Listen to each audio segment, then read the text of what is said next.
நான் வந்து சரவணன் ஸ்டுடியோன்னு ஒரு ஸ்டுடியோ ஒன்று ரெடி பண்ணிட்டு இருக்கேன்.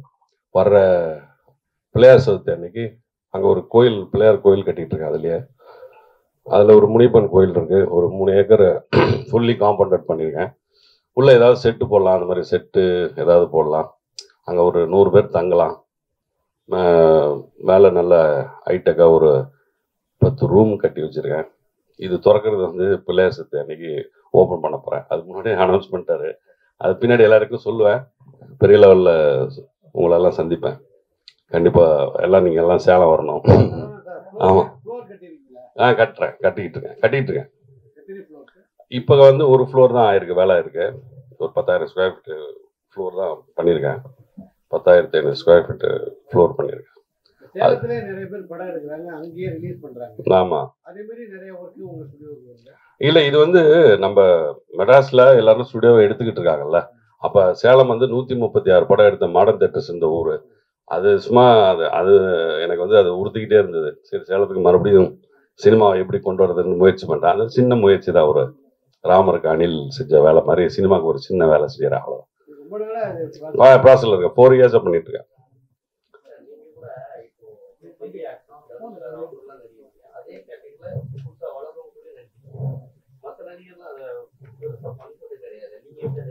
நான் வந்து இயல்பா அப்படிதான். எனக்கு இந்த கதை பிடிச்சிருந்துச்சு. நான் வந்து ஒரு கதை சொன்னேன் அப்படின்னா எனக்காகவே செஞ்சுதான் வந்து என்கிட்ட கதை சொல்றதுக்கு முன்னாடியே பிளான் பண்ணி இதானே நீங்க தான் பண்ணணும் அப்படின்னு சொல்லிடுவாரு. அப்படி சொல்றப்போ இது எனக்காகவே பண்ணப்பட்டதுன்றதுனால நான் மறுப்பே சொல்ல முடியாது. தமிழ் வந்து எனக்கு தெரிஞ்சு தமிழ் வந்து ஒரு ரீசனபிளான படம் எடுக்கிற ஆளு. அதனால நான் பரத் வந்து அது இல்லாம வரக்கூடிய ஒரு எல்லா தகுதியும் வளர்த்துக்கிட்டு வந்திருக்கு. அப்படி டெஃபினட்டா ஒரு நல்ல படமா இருக்கும். நல்லா அவன் வந்து போட்டோஜெனிக் ஃபேஸு உள்ள படம் பார்த்தீங்கன்னா தெரியும். பாட்டுலாம் ரொம்ப அழகா வந்திருக்கு. இந்த படமும் வெற்றி அடையணும். நான் விஜய் டிவிக்காக பண்ணேன் மகாநதினு ஒரு படம். ஆனா சீரியல் அது வந்து ஏற்கனவே அது ஒரு சகோதரிகளின் கதைன்னு சொல்லி ஆரம்பிச்சு அது வந்து எனக்கு வந்து ஒரு 28 நாள் தான் நான் வர முடியும் அப்படின்னு சொல்லி ஃபிக்ஸ் பண்ணி போன படம் அது சீரியல்ல. அதை முடிச்சதுக்கப்புறம் இன்னும் டைம் இல்லை, சீரியல் பண்றதுக்கு டைம் இல்லை. போயிட்டு இருக்கு.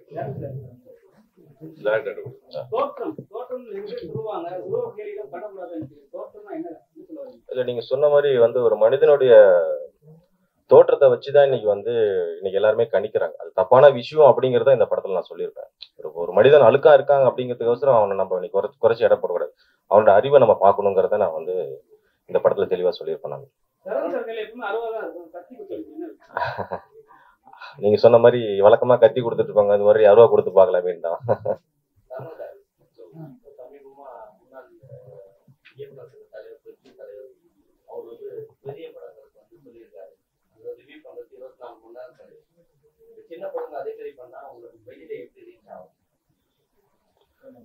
இது தேட்டரே கிடைக்குது. ஆமா, இதை நீங்க பண்ணுங்க. அது வந்து அவரோட கருத்தை சொல்லிட்டாரு. ஆனா எங்களுக்கு இது உடனே நீங்க செஞ்சாகணும். நாளைக்கே இந்த பையன் வந்து வெளியே தெரியணும். அதனால அது அவருடைய கருத்து. இது வந்து இப்ப இளபரத்துன்ற ஒரு பையனை வச்சு இவங்க சின்ன படம் ஹீரோவை வச்சு பண்ணியிருக்காங்க. இவங்க வந்து இவ்வளவு பேரை நம்ம வந்து ப்ரெஸ்ஸை நம்ம வந்து அசம்பிள் பண்ணி இதை நீங்க நியூஸ் போடுறதே பெரிய விஷயம். அது எனக்கு நியூஸ் வந்தாதான் அது யூஸ் ஆகும், இவங்களுக்கு யூஸ் ஆகும். அதனால டெஃபினட்டா அது அவருடைய கருத்து, அது ஒவ்வொருத்தருடைய கருத்து. திருப்பட தயாரிப்பாளர் திருப்படத்துல பண்றவங்க யாருமே வந்து அது கேள்வியே கேட்க மாட்டாங்க. இந்த மாதிரி அவங்க சில பேர் மட்டும் தான் சொல்றாங்க, நீங்க பண்ணுங்க தைரியமா, மத்த யாரும் பேச மாட்டாங்க. ஏன் இல்ல, அவங்க வந்து பேசுறதுக்கு முன்னாடியே அது மறைக்கப்படுது நிறைய. இது இப்ப நம்ம போயே சேராது. நான் சொல்றேன்னா நான் இங்கேயும் இருக்கேன் அங்கேயும் இருக்கேன். அதனால நான் சொல்றேன். எனக்கு இளபரத்தும் வேணும், தனுஷ் சாரும் வேணும். நான் எல்லா படமும் அப்படிதான். இதுல நல்ல கதை இருக்கு, அவ்வளவுதான். எந்த இடத்துல நல்ல கதை இருக்கோ அங்க போயிடுவேன். நான் சும்மா என் புருஷனும் கச்சேரிக்கு போனான்னு நான் போய் எந்த படமும் நடிக்க மாட்டேன். சும்மா நல்லா இருந்ததுன்னா கொஞ்சமாவது ரீசனபிளா இருந்தாதான் நான் படம் நடிக்கவே போறேன். அது மாதிரியான ஒரு நல்ல கதை அம்சத்தோட உள்ள படம் தான் இது. தமிழ் பண்ணியிருக்கிற இந்த கதை, அதுல எந்த மாற்று கருத்து இல்லை. இது வந்து சொன்ன கேள்வி வந்து அது செல்வமணி சாரோட கருத்து. பெரிய படங்களுக்கு வேணாம் அப்படி இருக்கலாம், சின்ன படங்களுக்கு உடனடி தேவை உங்களுடைய இந்த நீங்க கொடுக்குற விளம்பரமும் அந்த அந்த விமர்சனம் தான். அதனால டெஃபினட்டா அதை நீ செய்ய முட்டாது. சிரமம்தான். ஆமாமா ஆமா ஆமா அதான் அது வந்து இறை செயல் தான். இது சின்னதா ஒரு நீங்க சொல்லி அது வந்து தேட்டருக்கு 10 பேர் 30 பேர் வந்து அவன் அந்த 30 பேர் வெளியே சொல்லி 300 பேர் வர்றது தான் இங்க ஒரு மேஜிக் ஒன்று நடக்கும் சினிமாவில். பெரிய படத்துக்கே ஆள் இல்லாம ஷோ கேன்சல்லாம். இந்த போன வாரம் அந்த படம்லாம் ஷோ கேன்சல் எனக்கு தெரியும்.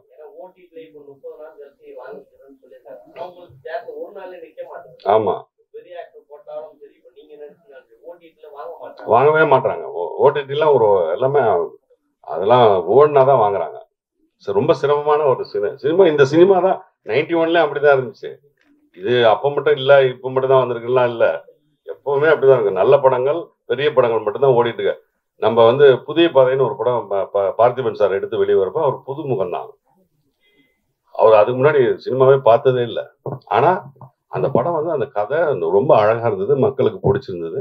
அதனால அந்த முகத்தை ஒத்துக்கிட்டாங்க. அது மாதிரி இந்த பையனை இளம்பரத்தை ஒத்துக்கிட்டாங்கன்னா அவன் நாளைக்கு பெரிய ஹீரோ ஆயிடுவான். இந்த கதை அந்த மாதிரி ஒரு கதையா அமைஞ்சிச்சு அப்படின்னா பை காட் கிரேஸ் அது நடந்துச்சுன்னா அது ஆயிடும். அப்படி நடக்கிறப்ப அது இறை செயல். இது சினிமா வந்து சினிமா மட்டும் இல்லை, வாழ்க்கையே எல்லாமே வந்து நம்ம கையில எதுவும் இல்லை, இறைவனோட செயல் தான். தெய்வமே வாங்க தெய்வமே, குரலை காணாமன்னு பார்த்தேன்.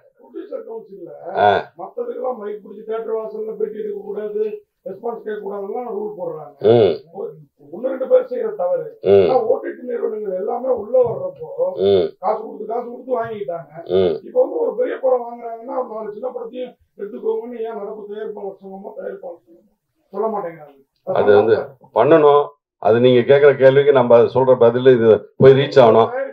ஆமா, நான் தயாரிப்பாளர் சங்கத்துல இருக்கேன். நான் போன தடவை கூட மெம்பரா இருந்தேன். இந்த தடவை நடிகர் சங்கத்திலையும் இருக்கிறதுனால தயாரிப்பாளர் சங்கத்துல இருக்கக்கூடாதுன்னு சொல்லிட்டாங்க. அதனால நான் போகல. பட் நான் வந்து அதுக்கு வந்து அது பார்த்துட்டு இருக்க முரளி சாரும் மற்றவங்க எல்லாரும் அதுக்கு ஏற்பாடு பண்ணணும்.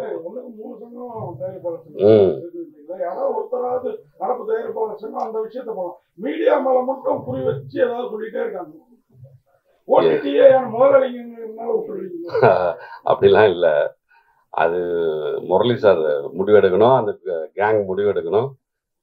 நிறைய வேலை இருக்காது. சரவணன் அப்படின்னு சித்தப்பு அப்படின்னு நிறைய கண்டென்ட் உள்ள படத்தில் நடிச்சிருக்கீங்க, நல்லாவும் எடுத்துருப்பாங்க. அந்த மாதிரி பருத்தி வீரன் சரவணங்கிற பேர் அந்த தோற்றம் படம் உங்களுக்கு வந்து தோற்றம் சரவணன் மாத்திரம் பை இறை செயல் தான், காட் கிரேஸ் தான். நான் வந்து எல்லா படத்தையும் நம்புறேன், இதையும் நம்புறேன். அப்படி நடந்துருச்சுன்னா ஹாப்பி தானே.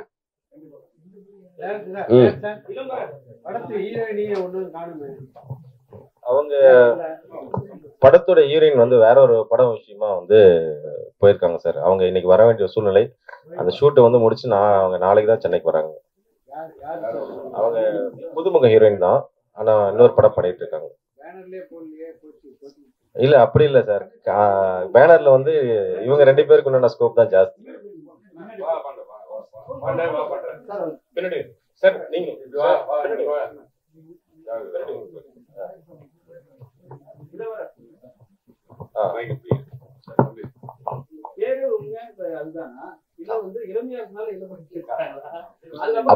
அப்பா பேரு இளங்கோவன், அதுல இருந்து இனிஷியல் பரத், இல்ல பரத்.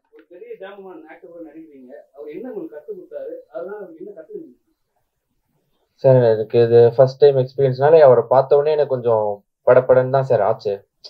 சரவணன் சார் இருக்கார் ஆப்போசிட்ல, நம்ம ஒரே டேக்ல முடிக்கணும், 2 டேக்ல முடிக்கணும். அப்போ எனக்கு அப்படி ஆச்சுதான். அப்போ சார் என்ன சார், ஒன்னும் இல்ல, டேக் யூர் டைம், ஒன்னும் இல்ல, அவசரப்படாத, கதைக்குள்ள போ, உள்வாங்கு, விஷயத்த உள்வாங்கு, அதை என்னமோ அதை அப்படியே எக்ஸிக்யூட் பண்ணு, அவ்வளவுதான்.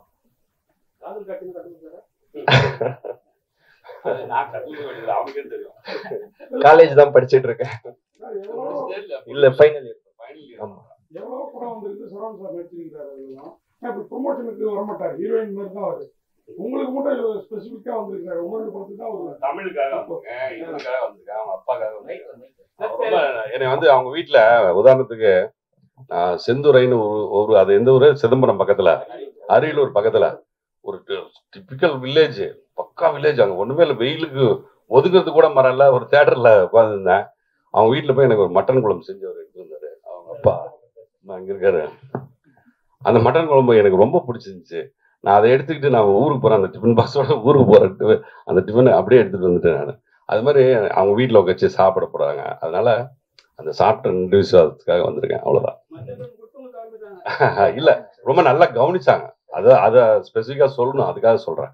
அது மட்டனுக்காக இல்லை, ரொம்ப நல்லா உபசரிப்புங்கிறது வந்து நீங்க வந்தீங்கன்னா ஒரு காஃபி கொடுத்து மரியாதை பண்ணி அப்படியே உணவு கொடுத்து அதை அன்பா வச்சுட்டு போங்க. இந்த அவருக்கு செஞ்சிருக்கேன்னு சொல்லிட்டு போயிடலாம். அவருக்கு நிறைய வேலையாட்கள் இருக்காங்க. ஆனா அதெல்லாம் செய்யலாம். அவங்க வீட்டு அம்மா வந்து எனக்கு பக்கத்துல வந்து செஞ்சு கொடுத்து எப்படி இருக்கு, நான் நல்லா இருக்குன்னான்னு கேட்டு ரொம்ப அருமையா கவனிச்சுக்கிட்டாங்க. அதை மறக்கவே முடியாது. அதனால சொல்றேன். ஆமா,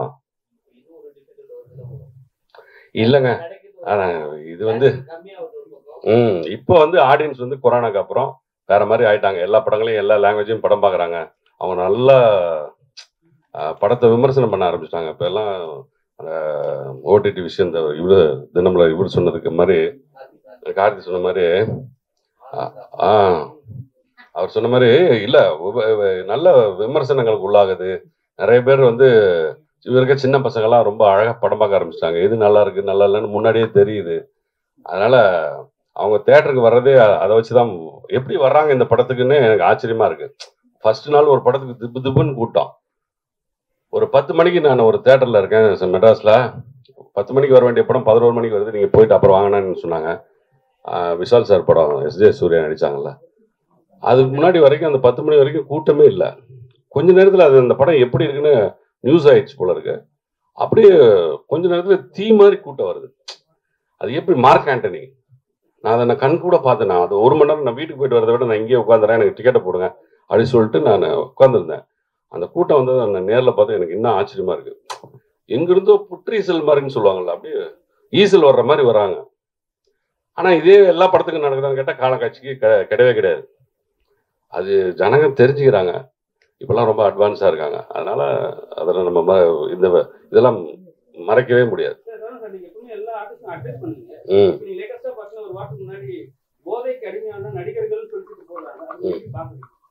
பாவம் சந்தர்ப்ப சூழ்நிலை அவங்க ஏதோ பண்ணிட்டாங்க, மாட்டிட்டாங்க. அதை போய் பேசி ஒன்றும் பிரச்சனை இல்லை. தவறு தான் செஞ்சுட்டாங்க, என்ன பண்றது, உள்ள இருக்காங்க. ஒண்ணுமே பண்ண முடியாதுங்க. அது வந்து அவன் வந்து உள்ள போகணும்னு தலையில எழுதியிருக்கு அவனுக்கு. அதனால அது செஞ்சுட்டாங்க. ஆமா, இப்ப மட்டும் இல்ல, அது எப்போ காலங்காலமா. நான் எங்க அப்பனே போலீஸ் தான், எங்க அப்பாவே போலீஸ் தான். எங்க அப்பா இன்ஸ்பெக்டர் போலீஸ். நான் ரிட்டையர்மெண்ட் ஆயிட்டாரு. எங்க அப்பாலாம் அடிக்கவே மாட்டாரு, அப்படி கண்ணிலே அப்படி பாப்பாரு. எங்க அப்பா என்னோட உயரமா இருப்பாரு, கையில அவ்வளவு பெருசு இருக்கும். ஒரு அடி அடிச்சா சுத்திட்டு விழுந்துருவான். ஒரு அடியை தான் அடிப்பாரு. அப்படி ரொம்ப கோவம் தான் ஒரு அடி அடிப்பாரு. மேட்டூர் டேம்ல எனக்கு தெரிஞ்சு ஆடி 18 அன்னைக்கு ஒரு பையன் வந்து கட்டி வச்சு இழுத்துட்டு வரான். அவன் கமலஹாசன் மாதிரி இருக்கான் அழகா. அவன் சட்டையை கழட்டி பின்னாடி இழுத்துட்டு வந்தாங்க, அவன் கையில கட்டி. எங்க அப்பாட்ட கொண்டு வந்து நிறுத்தினாங்க. என்னடா ஆச்சுன்னா, எங்க அப்பா ஸ்டேஷன்ல இருந்து கேட்கிறாரு, உட்காந்துட்டு கேட்கிறாரு. அவன் தான் சொன்னான், அவ்வளவு அழகா இருக்கிற பையனை சட்டையெல்லாம் கட்டி பின்னாடி கட்டி வச்சிருந்து இழுத்துட்டு வந்தாங்க. என்ன பண்ணான்னா, ஒரு பொம்பளை வந்து கை வச்சுட்டான் கூட்டத்துல. அந்த பொம்பளை போலீஸ்ல பிடிச்சு கொண்டு வந்து கூட்டுது. எந்திரிச்சாரு, ஒரே கீழே விழுந்துட்டான். அதுக்கப்புறம் அவன் வாழ்க்கையிலே மறக்க முடியாது. ஸ்டேஷன்ல இருக்க எல்லாரையும் எட்டிட்டு வச்சுட்டு போனாங்க. பொம்பளை போலீஸ் அப்பதான் வந்த புதுசு, 1986 87 நினைக்கிறேன். வர்ற பொம்பளை போலீஸ்லாம் எட்டிட்டு உதைக்கிறாங்க.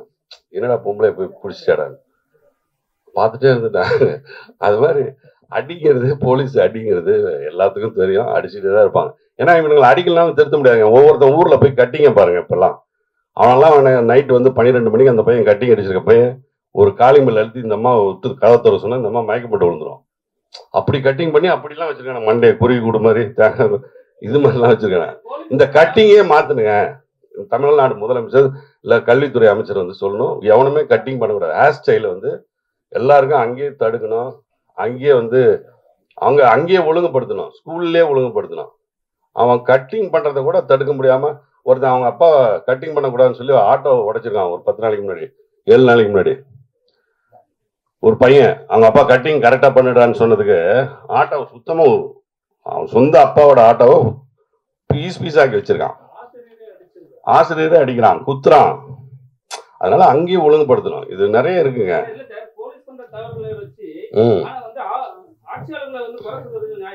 இல்லவே இல்லைங்க. இவன் வந்து அவங்க போய் அவன் டீச்சரை குத்துவான். இது வந்து இங்க சொல்லிட்டு இருப்பான். அவன் குடிச்சிட்டு ஏதோ பண்றான். அது வந்து முதலமைச்சருக்கா தெரியும். அதுக்கு இதுக்கு சம்மந்தமே கிடையாது. சொல்லுவாங்க சும்மா ஆட்சியாளர்கள், எதிர்கட்சியாளர்கள் எல்லாம் சொல்லுவாங்க. நடக்கிறத யாரும் தடுத்து நிறுத்த முடியாது.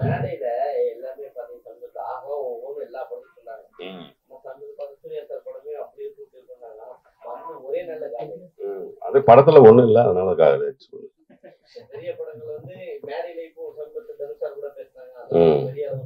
ஆமா ஆமா படத்துல இருந்து அதான் சொன்னேன். இந்த மார்க் ஆண்டனி சொன்ன மாதிரிதான் அதுல நல்லா இருந்துச்சு. தேட்டரே கொண்டாடினா. நான் 25வது நாள் திருப்பி ஒரு தடவை படம் பார்த்தேன். 23வது நாள் ஒரு தடவை மார்க் ஆண்டனி மறுபடியும் பார்த்தேன். எப்படி மறுபடியும் குதிச்சு படம் பார்க்கறான். சூர்யா சார் படத்துல கை தட்டவே இல்ல மேட்டர் இல்ல. அதே மாதிரி குபேராவும் அந்த மாதிரி தான் ஆயிடுச்சு. ஆமா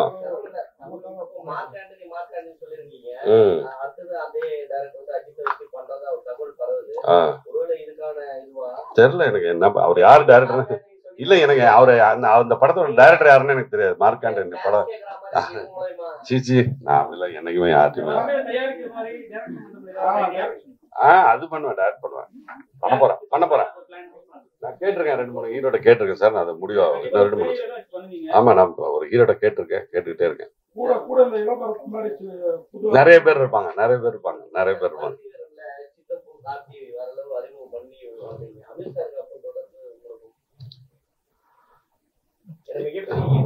இல்ல அது ஆமா அதுவும் இறை செயல் தான். நான் சொல்லுவேன் திருப்பி தப்பிக்கிறது தான். கடவுள் கிருபை இருந்தா மட்டும்தான் இங்க எல்லாருமே செய்ய முடியுங்க. ஒரு நம்ம நினைச்சா ஒரு காரியத்தை செய்ய முடியாது. அது கடவுள் கிருபை இருக்கணும். அந்த கிருபை இருந்தா மட்டும்தான் அந்த காரியத்தை செய்ய முடியும். மறுபடியும் படம் எடுக்கிறதுக்கு அல்லாஹ் அருள் புரியணும். அவ்வளவுதான். அவருக்கு அமீருக்கு தமிழ் சினிமால இருந்து நிறைய பேர் சப்போர்ட் பண்ணி பயப்படுறாங்க. ஆளுங்கட்சியை பார்த்து போனா உடல மாட்டிக்க போகணும். ஏன்னா அவங்க இருக்காங்க. உங்களுடைய கருத்து நீங்க யாருக்கு சப்போர்ட் பண்றாங்க? எனக்கு வந்து தம்பி விஜய் வந்து ஜெயிக்கணும். வாழ்த்துக்கள். ஆமா அவருடைய எஃபர்ட் அவர் கரெக்டா வந்து செஞ்சிட்டு இருக்காரு. அவர் வந்து செஞ்ச பிறகு நம்ம விமர்சனம் பண்ணிக்கலாம். விஜயகாந்த் பையனே வந்துட்டாரு. அவரு இல்ல. நீங்க ஒரு அப்பா ஸ்டாப்ல இருந்து அந்த பையனுக்கு என்ன படைக்கிறேன்னு ஓரளவுக்கு பரவாயில்ல நல்லா போயிருக்கேன். அவருக்கு வந்து என்னுடைய வாழ்த்துக்கள் எப்பவுமே இருக்கும். அவர் எப்போ கூப்பிட்டாலும் நான் போவேன். அந்த படத்துல நடிக்க வேண்டியது. நான் என்னை கேட்டாங்க. எனக்கு டேட்ஸ் இல்ல. நான் ஒரு வேற படத்துல லாக் ஆயிருந்தேன். அதை சொல்லியிருந்தேன். அதனால போல. கண்டிப்பா நான் நடிப்பேன். ஆமா அம்மா பார்த்துட்டு தான் இருக்கேன். அப்பப்ப பேசுவேன். டிஸ்டர்ப் பண்ண மாட்டேன். அவ்வளவுதான். அனைவருக்கும் வணக்கம். இளங்கோ சிடி கிரியேஷன்ஸ் வழங்கும் இளபரத் நாயகனாக அறிமுகமாகும் புதிய திரைப்படம் தோற்றம். திரைப்படத்தின் பிரஸ் மீட்டிங்கிற்கு வருகை தந்திருக்கும் அனைவரையும் வருக வருக என வரவேற்கிறோம். தோற்றம் திரைப்படம் பி இளங்கோவன் அவர்களின் தயாரிப்பில் ஏ தமிழ்ச்செல்வன் அவர்களின் இயக்கத்தில் வருகின்ற ஜூலை 11ஆம் தேதி தமிழகமெங்கும் உள்ள திரையரங்குகளில் வெளிவர இருக்கின்றது என்பதை இந்த நேரத்தில் தெரிவித்துக் கொண்டு மகிழ்ச்சி அடைகிறோம். தோற்றம் திரைப்படத்தின் இயக்குனர் ஏ தமிழ்ச்செல்வன் அவர்களை உரையாற்ற அன்போடு அழைக்கிறோம். வந்திருக்கும் அனைத்து பத்திரிகை மற்றும் தொலைக்காட்சி நண்பர்களுக்கு எனது மாலை வணக்கம். ரொம்ப சந்தோஷமா இருக்கு. நான் இந்த படக்குழுவை பாராட்ட எல்லா பத்திரிகையும் இந்த நேரத்தில் வந்தமைக்கு. இந்த படம் வந்து வர ஜூலை 11 ஸ்க்ரீனுக்கு வந்து இந்த படம் வந்து கொண்டு வரோம். இது பல முயற்சிகளுக்கு அப்புறம் இந்த படத்தை வந்து நாங்கள் ஸ்க்ரீனிங் பண்ணுறோம். ஏன்னா இன்னைக்கு இருக்கிற சூழ்நிலையில் சின்ன படங்களுக்கு தேட்டர்ஸ் கிடைக்கிறது இல்லை. அதையும் மீறி இந்த படம் வந்து நிறைய தேட்டர்ஸ் கிடைக்குங்கிற நம்பிக்கையில் ஜூலை 11 இந்த படத்தை நாங்கள் வந்து ஸ்க்ரீனிங் பண்ணுறோம். இது பணிவான வேண்டுகோள்னா வழக்கம் போல் எல்லாம் சொல்கிறது எங்களுக்கு தேட்டர்ஸ் நிறைய கிடைக்கணும் அப்படிங்கிற ஒரு வேண்டுகோள் தான். அதையும் மீறி இன்னைக்கு புதுமுக நாயகன் இளபரத் அவர் வந்து இந்த படத்தில் அறிமுகமாக இருக்காரு. எங்கள் அண்ணன் சேலத்தில் வந்து எங்களுக்கு பருத்திவரன் சரண அண்ணன் எப்பயுமே எங்களுக்கு சப்போர்ட்டாக இந்த படத்துல ஒரு மெயின் லீடு ஒரு கேரக்டர் பண்ணி கொடுத்துருக்காரு. விஜு, இவர் வந்து மோசடி படத்துடைய ஹீரோ. இந்த படத்துல ஒரு மெயின் லீடாக பண்ணியிருக்காரு. அவர் சம்பத் ஒளிப்பதிவு பண்ணியிருக்காரு. தயாரிப்பு வந்து இளங்கோ சார். அவர் ஒரு கேபிள் நெட்வொர்க் வச்சிருக்காரு ஊர்ல. ஒரு சின்னதாக ஒரு ஆரம்பிச்சாரு, அது நீ பெரிய லெவலில் ஒரு கேபிள் நெட்வொர்க் வச்சு ஒரு படம் தயாரிக்கணுங்கிற நோக்கத்தில் இந்த படத்தை தயாரிச்சிருக்காரு. தோற்றம் ரொம்ப நல்லா வந்திருக்கு. இந்த படத்தை பற்றி சில டீட்டெயில்ஸ் இனிமேல் டீட்டெயிலாக நீங்கள் கேளுங்க, நாங்கள் சொல்கிறோம். Thank you sir.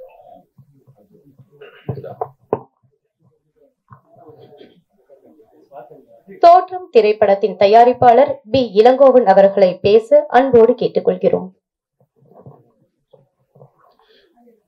அன்புள்ள ஊடகத்தினர் அனைவருக்கும் எனது பணிவான மாலை வணக்கம். உங்களுக்கும் எனக்கும் ஒரு ஒற்றுமை, ஒரு தொடர்பு இருக்கு. கண்டிப்பா நீங்க எல்லாமே இந்த வீடியோ எடுத்து சேனல்ல போடுறீங்க. அந்த சேனல்லையே நான் தான் எங்க மக்கள்கிட்ட காமிக்கிறேன். அதனாலேயே உங்களுக்கு எனக்கு நிறைய ஒற்றுமை இருக்கு. அதை பண்ணும்போது எனக்கு ஒரு சின்ன ஆசை இருந்தது. அப்ப யாரோ சூப்பர் ஸ்டார் முதற்கொண்டு யாராரோ எல்லா நடிகரும் நடிக்கிற படத்தெல்லாம் நான் போட்டு எங்கள் ஊரில் எல்லாத்தையும் காமிச்சேன், எங்கள் மக்களுக்கு காமிச்சேன். ஏன் நம்ம பையனை நடிக்க வச்சு நம்மளே காமிக்க கூடாதான்னு எனக்கு ஒரு தோணுச்சு. அதில் தான் எங்களுக்கு தேட்டரும் இருக்குது.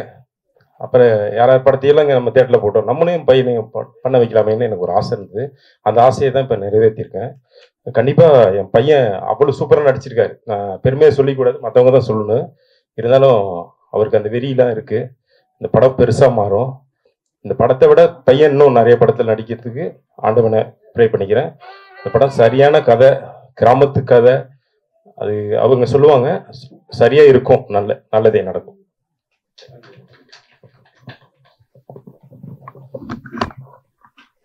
தோற்றம் திரைப்படத்தின் நடிகர் கதாநாயகன் திரு இளபரத் அவர்களை அன்போடு பேச கேட்டுக்கொள்கிறோம். எல்லாருக்கும் மாலை வணக்கம். என்னால முடிஞ்ச எல்லா எஃபர்ட்ஸும் நான் போட்டிருக்கேன் இந்த படத்துக்கு. நான் புதுமுகம் தான். என்னை நம்பி எனக்கு சான்ஸ் கொடுத்த தமிழ் சாருக்கு first I like to thank him. Pandu மாம்ஸ் அவர் இங்கே வரல, அவரால் தான் எல்லாமே இது. அவர் இல்லைன்னா எனக்கு இந்த வாய்ப்பு கிடைச்சிருக்காது. என்னை நம்பி இந்த வாய்ப்பு கொடுத்து எங்கள் டேடி இதுக்கு முழுக்க சப்போர்ட்டாக இருந்தார். அவருக்கும் இந்த இடத்துல நான் தேங்க்ஸ் சொல்லிக்கிறேன். கண்டிப்பாக எல்லாரும் பாருங்கள். ஜூலை 11 ரிலீஸ் ஆகுது. அது பெரிய ஸ்கேல் படம் இல்லைனாலும் ஒரு நல்ல கதை தான். கண்டிப்பாக எல்லாரும் இதை பார்க்கலாம். மேலும் நான் மக்களை என்டர்டெயின் பண்ண என்னால் முடிஞ்ச எல்லா ஸ்டெப்ஸையும் எடுக்கிறேன். அதுக்கான இதையும் நான் கொடுக்குறேன். தேங்க்யூ.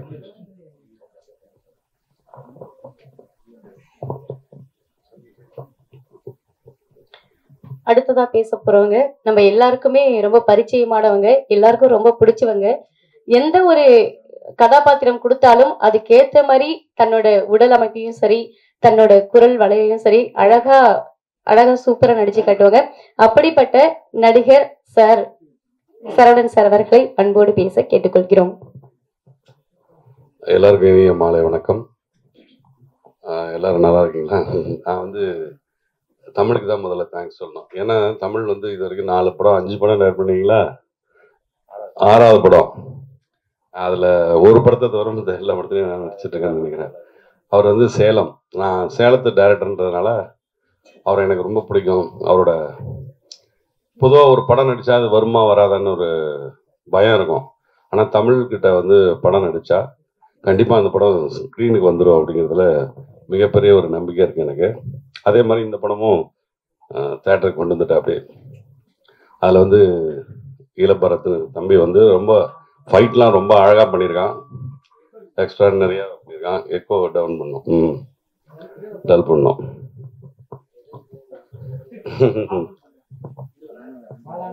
ஆமாம்,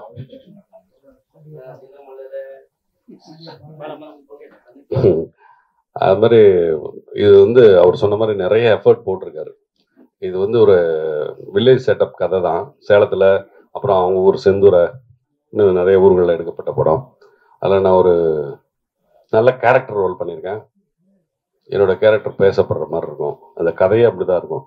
கதையும் ஒரு நல்ல என்டர்டைன்மெண்ட்டோட ஒரு மெசேஜ் சொல்கிற ஒரு படமாகவும் வந்திருக்கு. நான் பார்த்துட்டேன், டப்பிங் பண்ணிட்டேன், நல்லா வந்திருக்கு. இது ரசிகர்களுக்கு இந்த செய்தியை கொண்டு போய் சேர்க்குறவங்களுக்கு எல்லாத்துக்கும் நன்றி சொல்லிக்கிறேன். Thank you thank you thank you. நீங்கள் பேசுங்க. அதுக்கு முன்னாடி ஒரு விஷயம் வந்து நான் பத்திரிகை நண்பர்களுக்கு நான் ஒன்று சொல்ல விரும்புகிறேன்னா, நான் அண்ணன் சொன்னார் சேலம்ல நான் ஒரு 5 படம் 6 படம் பண்ணியிருக்கேன். ஆனால் அந்த படங்கள்லாம் ரிலீஸ் ஆகிறதுக்கு ஒரு சில காரணங்கள் இருக்கு. ஒரு என்னன்னா, அங்கே சேலம்ல வந்து ஒரு சேலம் சரவணா ஸ்டுடியோஸ்னு ஒன்று ஒரு எங்களுக்கு அண்ணன் வந்து எங்களுக்காக ஒரு மிகப்பெரிய ஒரு சாம்ராஜ்யத்தை உருவாக்கி வச்சிருக்காரு. நான் என்னோட படம் என்னோட படம் எல்லா படத்துடைய பூஜை வந்து சேலத்தில் வைப்பேன். எனக்கு மிகப்பெரிய ஒரு சக்ஸஸ் வைப்ரேஷனாக இருக்கும். அது எண்ட் ஆஃப் தி செஷன்லேயும் அந்த படத்தை நான் முடிச்சதுக்கப்புறம் நாங்கள் ஒரு போய் எண்டில் வந்து அங்கே பூஜையை வந்து நாங்கள் பண்ணுவோம். ஸோ இது எதுக்காக நான் இந்த டைமில் சொல்கிறேன்னா, சேலமில் வந்து ஒரு நியூ மாடர்ன் தியேட்டர்ஸ் மாதிரி அண்ணன் ஒரு மிகப்பெரிய ஒரு மாடர்ன் தியேட்டர்ஸ் உருவாக்கிட்டு இருக்காரு. ஸோ கூடிய விரைவில் எல்லா சினிமா நம்ம ஹைதராபாத்தில் போயிட்டு ராமோஜி ஃபிலிம் சிட்டியில் நம்ம ஷூட்டிங் பண்ணுவோம். ஆனால் சேலமில் அண்ணன் ஒரு மிகப்பெரிய ஒரு சாம்ராஜ்யத்தை உருவாக்கிட்டு இருக்காரு. ஸோ ஃபியூச்சரில் எல்லா படங்களும் கண்டிப்பாக அங்கே ஷூட்டிங் வந்து நம்ம வருவோம். ஸோ அதில் எந்த ஒரு நம்பிக்கை இல்லை. இந்த தருணத்தை நான் இந்த விஷயத்தை சொல்ல வரது ஒரு சந்தோஷமான விஷயம் சேலத்தை உருவாக்கிட்டு இருக்காருன்னு சொல்ல வரேன். ரொம்ப நன்றி அண்ணனுக்கு. இந்த விஷயத்து இந்த தருணத்தில் நான் நன்றி சொல்றேன். நான் கண்டிப்பா நன்றிண்ணே.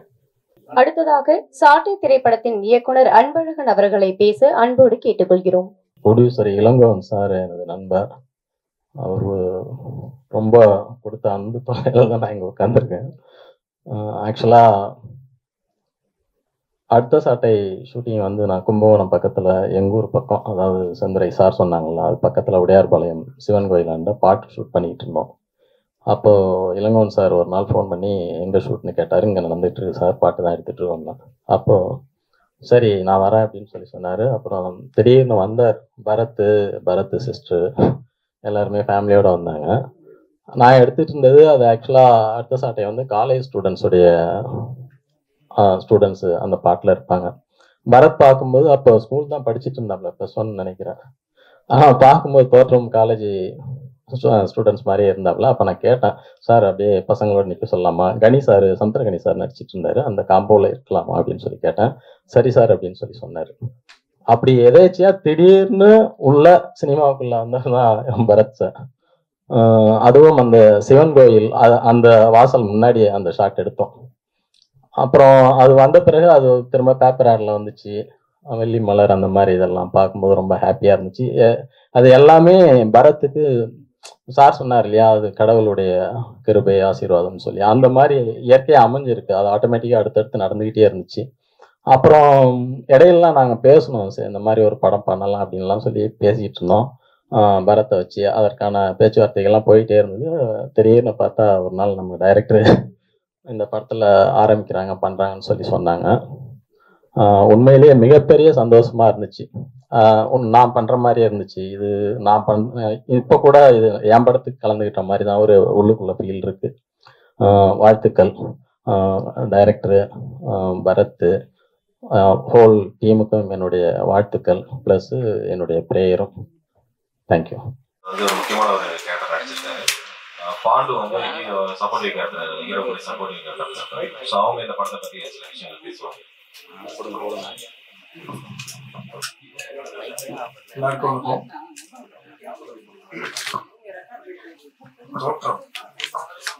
தோற்றம்னா என்னன்னு சொல்லிட்டு நிறைய பேருக்கு தெரியும். ஒரு படம் ஸ்டார்ட் ஆனோன்னா எல்லாரும் கேட்ட கேள்வி என்னன்னா, நக்கலா ஒரு விஷயம் கேட்டாங்க, தோற்றம்னா என்ன, அப்ப மறைவு எப்ப அப்படின்னு சொன்னாங்க. இந்த படத்துக்கு மறைவே கிடையாது. எந்த காரணத்து கொண்டும் மறைவே இருக்கவே இருக்காது. ஏன்னா இதுல எல்லாரோட உழைப்புமே இருக்கு. பருத்தி வீரன் சித்தப்பா அவரோட தம்பியா நான் நடிச்சிருக்கேன். அவரு நீங்க எல்லாம் சின்ன வயசுல இருந்து பார்த்திருப்பீங்க, அவர் ஒரு ஹீரோவா பண்ணியிருக்காரு. உங்களுக்கு எல்லாம் ஒரு விஷயம் தெரிஞ்சிருக்கும், இளைய தளபதின்ற விஷயமே அண்ணங்கிட்ட இருந்துதான், அவர்கிட்ட இருந்து வாங்கப்பட்ட ஒரு விஷயம்தான். அவர் என்னைக்கா இருந்தாலும் ஹீரோவை தான் பண்ணியிருக்காரு. அவரோட பையனா நம்ம இளம் பரத் பண்ணியிருக்காரு. இன்னைக்கு தொடங்கப்பட்ட இந்த பயணம் வந்து கண்டிப்பா மிகப்பெரிய ஒரு விஷயமா இருக்கும். நீங்களாம் நிறைய கொஸ்டின் கேட்டீங்க, எவ்வளவோ கேள்வி கேட்டிருக்கீங்க, எல்லாமே பண்ணியிருக்கீங்க. பட் ஆனா இது எல்லாமே திரும்பி பாக்குறப்போ எங்களோட உழைப்பு எத்தனையுமே இதுல போட்டிருக்கோம். இந்த படத்தை கொண்டு போய் இந்த மீடியாவான நீங்கள், எங்க நண்பர்களான நீங்கள் எல்லாருமே கொண்டு போய் ஒரு நல்ல முறையில சேர்த்துணுன்றதுதான் எங்களோட விஷயம். இன்னைக்கு சூழ்நிலை எவ்வளவு மோசமா இருந்தாலும் ப்ரொடியூஸ் பண்ணியிருக்காரு இளங்கோவன் சார். ஒரு ரூபாய் 100 ரூபாய் கேட்டா கூட யாருமே இன்னைக்கு தரமாட்டாங்க. ஆனா இன்னைக்கு இத்தனை லட்சம் ரூபாய் செலவு பண்ணி இந்த ஒரு படத்தை கொடுத்துருக்காரு. ஒரு பக்கம் என்னன்னா பையனை டெவலப் பண்ணணும், நல்லபடியா போகணும் அப்படின்னு நினைச்சாலும் கூட தமிழ் சினிமா உலகத்துக்கு ஒரு பரத்தை கொடுத்திருக்காரு, அதுவும் இளம் பரத்தை கொடுத்திருக்காரு. அவரு இந்த சூழ்நிலையில நிறைய படம் கமிட் ஆயிருக்காரு. கண்டிப்பா அவர் வெற்றி அடையணும். இந்த ஹோல் டீம் எல்லாருமே மிகப்பெரிய லெவல்ல வரணும். நீங்க பத்திரிகை நண்பர்களும் தொலைக்காட்சி நண்பர்களும் கண்டிப்பா ஒரு உதவி செய்வீங்கன்னு நம்புறோம். நன்றி, வணக்கம். ஹலோ, வணக்கம். என் பேர் பாண்டு. இந்த படத்தில் பார்த்தீங்கன்னா செந்தூர் மாவட்டத்தில் ஃபுல்லாக பண்ணியிருக்கோம். நீங்கள் சில கேள்வி கேட்டீங்க, போலீஸ் எல்லாம் இப்படி நடந்துட்டு இருக்க, அடிச்சு இப்படி கொள்றாங்களே அப்படின்ட்டு. இந்த படத்தில் பார்த்தீங்கன்னா லைவாகவே அடிச்சு பயங்கரமாக அடிச்சுட்டு அப்படி எப்படிலாம் அடிச்சு அந்த பசங்களை சாவடிப்பாங்க அப்படிங்கிற மாதிரி ஒரு கண்டென்ட் பண்ணியிருக்கோம். உண்மை கிடையாது. அந்த இதில் எங்களை அடிச்சு கொள்ள மாட்டாங்க. அதில் யாருன்னா இவர் தான். அவர் பேசக்குள்ள சொல்லுவார். அதேமாரி நல்லா ஃபுல்லாக பார்த்தீங்கன்னா நம்ம சேலத்தில் பார்த்தீங்கன்னா நம்ம சரவணன் ஸ்டுடியோ இருக்குது. அங்கே ஃபைட் சீன் பண்ணியிருக்கோம். அதில் வந்து அங்கே ஒரு முனியப்பன் இருப்பார், ரொம்ப பவர்ஃபுல். அங்கே ஃபஸ்ட்டு பூஜை போடக்குள்ளேயே நாங்கள் எப்பயுமே பூஜை போட்டாவே சக்ஸஸ் தான். அதனால் இந்த படம் பூஜை போட்டோம். பூஜை போட்டு கடை போடுறது இல்லை, படம் முடிஞ்சு வந்து இல்லை. அந்த அளவுக்கு நல்லா வந்திருக்கு. அதேமாதிரி பருத்திகளில் எப்படி த்ரூட்டா சித்தப்ப கேரக்டர் கூட சப்போர்ட்டாக பண்ணி கொடுத்தாரு சாரு, கார்த்திகை சப்போர்ட்டாக இருந்தாரு. அது மாதிரி இதில் பரத்து நல்லா பண்ணி கொடுத்துருக்காரு. ரொம்ப ரொம்ப தேங்க்யூ.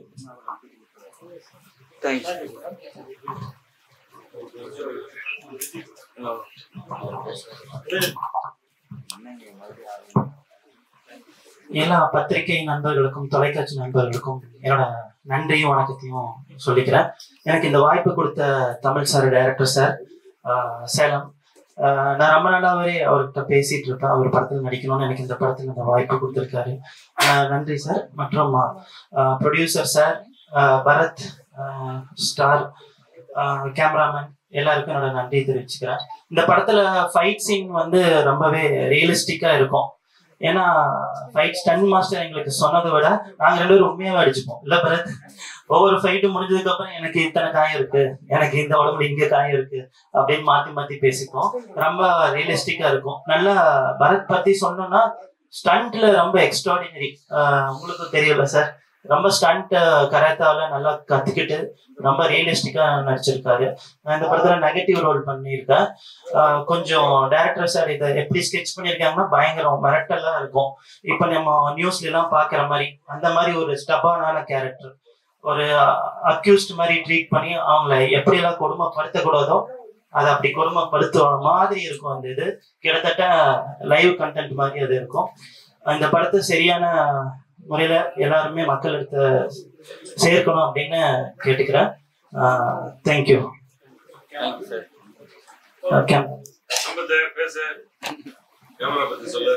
ஆக்சுவலி நான் ஃபர்ஸ்ட் ஆஃப் ஆல் தேங்க் பண்ணணும்னா டைரக்டர் தமிழ்ச்செல்வன் சார் தான். இங்க வந்து பாத்தீங்கன்னா நிறைய இங்க கேட்ட மாதிரி ஸ்மால் பட்ஜெட் மூவிஸ் எல்லாம் வரதில்லை. பட் இங்க சேலம்ல இருந்து நல்ல இயர்லி ஒன்ஸ் நல்ல தியேட்டர்கள் ரிலீஸ் பண்றவர் தான் அவர் தான் சக்சஸ்ஃபுல்லா. அந்த சக்சஸ்ஃபுல் ஜேர்னில நானும் அவருக்கு கூட சேர்ந்து டிராவல் பண்றதுல ரொம்ப ப்ளஷரா ஃபீல் பண்றேன். அண்ட் தென் நம்ம இளபரத் பத்தி சொல்லணும்னா எனக்கு ஃபர்ஸ்ட் டைம் பார்க்கும்போது நியூ ஃபேஸா சார் அப்படின்னு யோசிச்சேன். பட் அவரோட ஆக்டிங் பர்ஃபார்மன்ஸ் வைஸ் நீங்க பாத்தீங்கன்னா இவர் வந்து நியூ ஃபேஸ்ன்னு சொல்லி யாருமே சொல்ல மாட்டீங்க. ஏன்னா அந்த அளவுக்கு எக்ஸ்ட்ராடினரியா லவ் போர்ஷன் ஆகட்டும் அண்ட் சென்டிமெண்ட் சீக்வன்ஸ் ஆகட்டும் எல்லாமே நீட்டா அழகா பண்ணியிருந்தாரு. அண்ட் தென் இதுல ஆன்டி ஹீரோ வில்லனா பண்ணியிருந்தது நம்ம விஜய் சார். இவரது வந்து பாத்தீங்கன்னா நீங்க இப்ப ரீசெண்டா கேள்விப்பட்ட அந்த போலீஸ் மேட்டர் அது எப்படி இருக்குமோ அது லைவா இவர்கிட்ட பாக்கலாம். அந்த அளவுக்கு கொடுமை டார்ச்சர் பண்ணியிருப்பாரு படத்துல. அந்த அளவுக்கு அழகா பண்ணியிருந்தாரு. தேங்க்யூ.